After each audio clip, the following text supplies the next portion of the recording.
Welcome to our English news, coming to you from Canal, Algérie, to the headlines. Linking the North with the Big South, a priority for Algeria to spearhead development and enhance investment. A case in point, the railway connecting capital Algiers with Tamanrast. The Algerian-Malaysian cooperation in the limelight with an important Malaysian delegation of businessmen now on a working visit to our country. And the Interior and Solidarity Ministers keep Christ crossing the country to present condolences to the forest fires-hit families. Welcome back. First in our news, linking the north with the big south of the country is a top priority for Algeria, as announced recently by the President of the Republic, notably a rail project of 6,000 kilometers connecting Algiers to Tamanrast province with a Chinese partnership to speed up this mega project and spearhead a large-scale development. More details with Najah Diyar. Reinforcing the national railway network, an objective deemed as a top priority of the government, which keeps putting into concrete form several large-scale projects spread out across the national territory, such as the construction project of the new railway line linking Algiers to Tamanrast in the extreme south that will open up new prospects and opportunities for both trade and tourism in the region. Equally, it will play a vital role in the region's economic growth and the regional connectivity. We always welcome initiatives similarly to this project. The aforesaid will be very beneficial for the section. We hope that this project will bring an added value to the region in terms of passengers transportation as well as the patients, and for affordable prices. This project, which will be carried out in partnership with a Chinese company, will give a fresh impetus to the region and will make it possible to open up several regions in the south of the country. This project will considerably facilitate the movement of the travelers and the goods transportation as well. Through its strategic dimension, this railway line project reflects the government's will to consolidate the current network of the national railway network, in the process of the economic development of all the regions of the country, in particular the southern provinces. Still in the field of investment, a Malaysian businessman delegation at their head, the CEO of the Lion Group company, met with the executives of the National Investment Promotion Agency, a mega project amounting to $6 billion in the aluminum industry, topped the meeting. More details with Najah Diyar.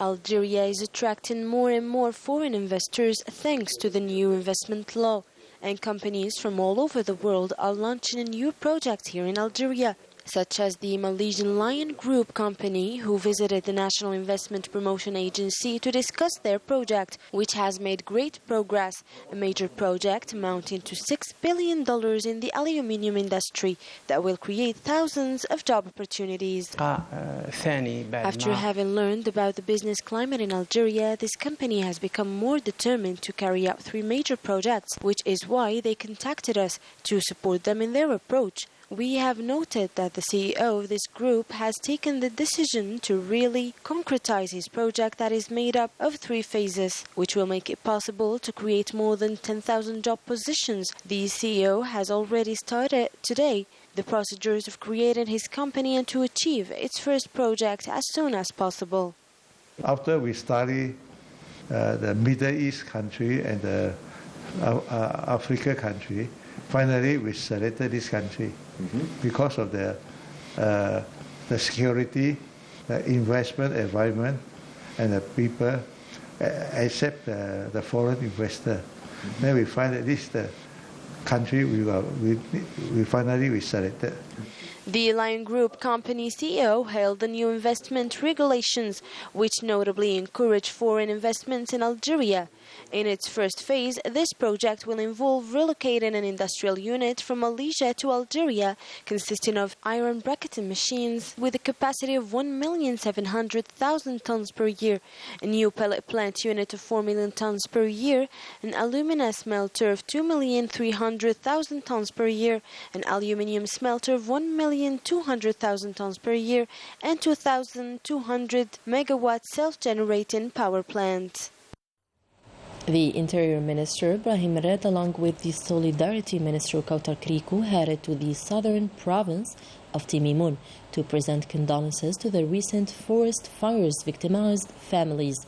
The two ministers reiterated the state's firm support to these hit families during this ordeal and handed them a financial package as part of the aid decided by the President of the Republic following the wildfires that broke out in several regions of the country as a token of solidarity with citizens, notably in dire circumstances.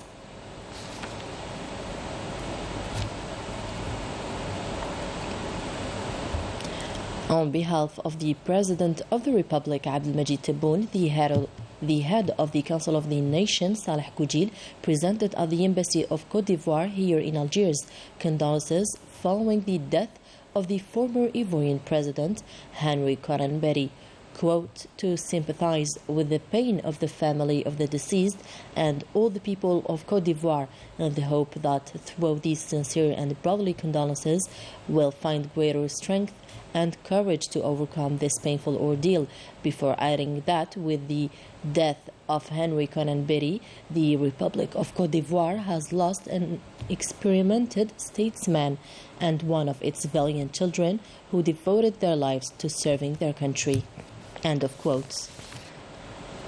The Minister of Foreign Affairs and National Community Abroad, Ahmed Attaf, received on Monday the Secretary General of the Forum of Gas Exporting Countries, Mohamed Hamel, who is on a working visit to Algeria. The discussions focused on the preparation for the 7th summit of heads of state and governments of the gas exporting countries scheduled for next March in Algiers. The two sides stressed the need to intensify coordination and cooperation between Algeria in its capacity as a host country and the General Secretariat of the Forum of the Gas Exporting Countries, and thus ensure all necessary conditions for the success of this important international event. The Secretary General of the Forum of Gas Exporting Countries, Mohamed Hamel, was also received by the Energy Minister, Mohamed Arqab. This meeting comes ahead of the 7th Summit of Heads of State and Governments of the Forum of Gas Exporting Countries to be held in Algeria next year. The two parties reviewed the situation of gas market and the prospects for its development, in addition to the necessary tools for gas-producing countries for an independent. Mohamed Arqab and Mohamed Hamel also reviewed the work done by the Gas Research Institute based in Algeria. On the eve of holding second summit of the African Coffee Conference, the Trade Minister Tayyip Zitouni held talks in the capital Kampala with the Ugandan Minister of Trade, Industry and Cooperation, Mwisepa Francis. The meeting allowed the two sides to discuss the issues of the African Continental Free Trade Area and its prospects to enhance cooperation opportunities between the two countries within the framework of strategic partnership in line with the win-win principle. Zitouni affirmed Algeria's readiness to meet the needs of the Ugandan market by exporting several materials, the most important of which are building materials, foodstuffs, pharmaceuticals, and several other materials. For his part, the Ugandan minister stressed that these relations represent a very important access in supporting economic cooperation and achieving sustainable development in the African continent. As part of fighting terrorism and thanks to the qualitative efforts of the security services of the National Defense Ministry, the terrorist named Ben Khia Iyad, known as Abd al-Qadir, surrendered to the military authorities in Burj Baji Mukhtar, belonging to the 6th Military Region.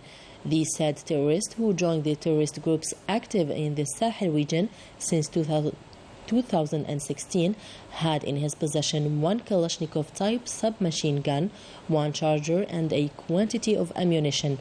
This operation comes to consolidate the positive results obtained on the ground and to denote the great vigilance and the firm determination of the PNA personnel to preserve the country's security and stability. The summer university dedicated for the Sahrawi executives went on in the locality of Boudouou under the slogan "Half a Century of Resistance and Determination to Impose Existence." The speakers centered their presentations on media and electronic warfare in social networks, in addition to means and ways of combating terrorist organizations and organized crimes. And speaking of the new attacks carried out by units of the Sahrawi People's Liberation Army against attachments of the Moroccan occupation forces in the sector of Mahbas, which inflicted heavy human and material losses all along the Wall of Shame, particularly in the regions of Aqrara, Al-Farsik and Aqwirat Wuld Ablala. After the expiry of the deadline set for releasing the Nigerian President Mohamed Bazoum and resuming his constitutional functions, the Economic Community of West African States, ECOWAS, announced the holding of a meeting next Thursday in the Nigerian capital to discuss the situation in this African country, contain the situation, and reach a lasting settlement to the current crisis. And we wrap up our news with this air footage shot by our talented cameraman Salim Bouanani of Sharia Heights in Blida province to highlight the immense beauty of this enchanting region of Algeria. And bye-bye.